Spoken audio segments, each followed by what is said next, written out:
Hi everyone, Jonathan here. Hope everyone is safe and well in these strange times, I must say. We've decided to bring golf to you as you're at home. I know obviously you're going to be getting out doing your daily exercise, but we're going to string a few videos together. Some on the course, some on trick shots and some on swing tips. Hi guys, as you can see here, we're on the second hole at West Byfleet Golf Club. I'm here with Jonathan Field, head professional, and I'm just going to ask him a few questions, obviously, about the changes that have been made here on the second hole and how he thinks it now plays and what you guys should be doing from a professional's perspective. So just looking at the second hole, as you can see, the cross bunkers about 3/4 of the way down have been taken out, and also you can see the two bunkers on the right that have been added in just to narrow up that fairway. We've also got an extended competition tee which goes back at least another 30 odd yards. Right, so John, you've labelled all the changes with the cross bunkers having been taken out and two fresh new bunkers being put in on the right hand side. And what does this mean for everyone on the different tee boxes? So we're back on the purple tees, which are the competition tees.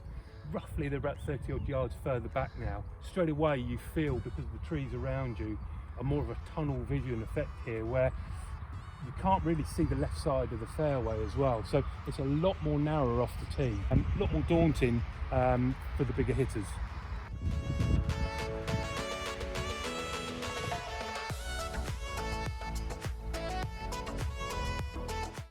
So from the tee you can see the bunkers. The first one measures at 240, the other one measures at 260.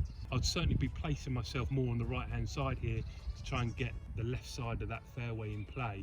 For the club being used, I would have said a lot of people would use driver or 3-wood, but I'd certainly be looking at a club that I feel comfortable with.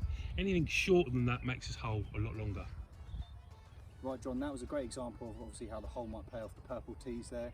We're now down here on the yellow tees, for the club golfer. Obviously things might largely change now. How would you play it from the yellow tees, John? So we're on the yellow tee. As you can see, fairway has opened up a lot more now. Where we had the cross bunkers before, I'd say most golfers didn't really come into play for them. But you'll see now where we've got the bunkers on the right hand side, which are measuring roughly about 180, 200. They will come into play, and I think the right club is key for this one. Again, I'd still prefer to be over the right side here to bring that left side back into play.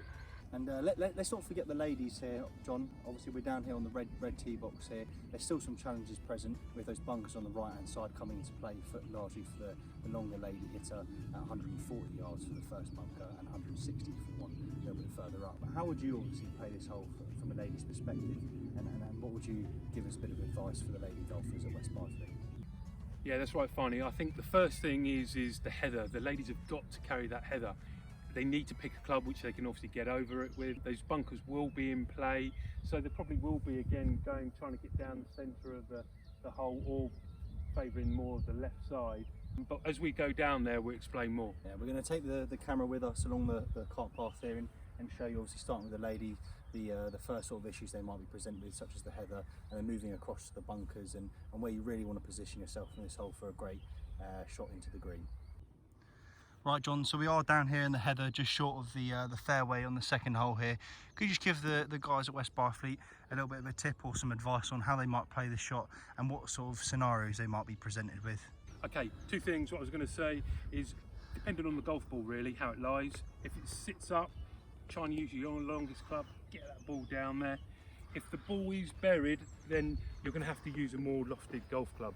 Don't be shy of using pitching wedge, sand wedge even, anything with a lot of loft to get that ball out of the rough.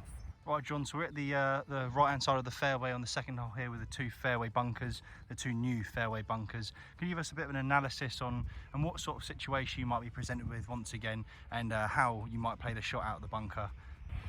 Yeah, I mean, look at them. I mean, there's good contouring, there's nice bank there as well, so they're not an easy bunker of all of the ones that have been replaced on the golf course.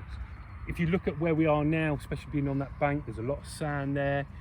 For me, I don't think I'll be able to reach the green, so I think I'd have to go out left. But certainly if my ball would come back more into the centre of the bunker, it will give me a chance to have a go for the green. Right, so we're here on the second fairway over on the left hand side where John said we should be placing our ball, and with that drive we've obviously missed the fairway bunkers on the right hand side, and the cross bunkers are now gone. Again, I want to ask John what sort of approach that we're going to now see for high and low handicappers, and how that might change, especially with those cross bunkers now gone. So Yeah, with them gone, I mean, it becomes easier for the higher handicappers now, because they can get away with using a longer club. The ball can then roll, release along the fairway, and if you are short of that green, it will then just leave you a nice little chip or a bump and run. For the better player, the person who's a lower handicap, they're going to get away with using a less lofted golf club. They can float the ball in a lot better. I think the key to this green is that it's very narrow but very long, 30-35 yards long. You've got a bigger landing area at the back, but depending on where that pin is, really is going to be the tricky part. But getting your distance control right is key. But yeah, like John said, obviously there are a few spots around this green, the left hand side with the 2 bunkers, and with the green being so narrow, you're going to find yourself in a bit of trouble, and the score's going to start racking up if you do miss that green left, for example. You know, the lie's not going to be great, and trying to get the ball up and down is going to be very difficult.